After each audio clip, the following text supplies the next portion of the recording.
बाळाला वरचं खाणं हे नक्की कधीपासून सुरू करावं? 6वा महिना लागल्यानंतर की 6वा महिना पूर्ण झाल्यानंतर? याशिवाय नक्की कोणत्या पदार्थांपासून आपण सुरू करू शकतो? सोबतच त्याची कन्सिस्टन्सी ही कशी असली पाहिजे आणि नक्की किती क्वांटिटीमध्ये आपण देऊ शकतो याचं डिस्कशन आज आपण या व्हिडिओमधून करणार आहोत.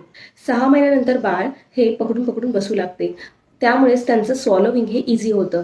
अशा वेळेलाच त्यांची डायजेस्टिव्ह सिस्टीम देखील मॅच्युअर होत असते आणि त्यावेळेलाच त्यांच्यामध्ये माउथिंग देखील बघण्यात येते. म्हणजेच जे वस्तू ते बघतील ते तोंडामध्ये टाकत असतात.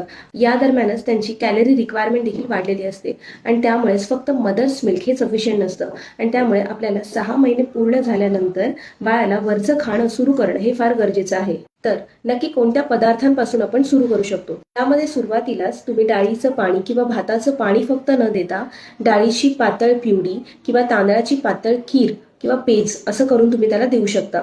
यासोबतच फळांचा रस किंवा सफरचंद, चिकू, केळी यांची पातळ प्युरी करून देखील तुम्ही त्यांना भरवू शकता. यामध्ये सिंगल आयटम इंट्रोडक्शन फार महत्वाचं आहे.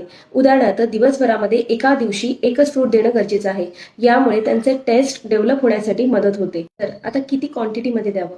तर सुरुवातीला 2 ते 4 टेबलस्पून देखील सफिशियंट असतात. यामध्ये सुरुवातीचे 3 ते 4 आठवडे तुम्ही प्रॉपर सेमी सॉलिड फूडचे एक 2 ते 3 मील्स पर डे त्यांना देऊ शकता.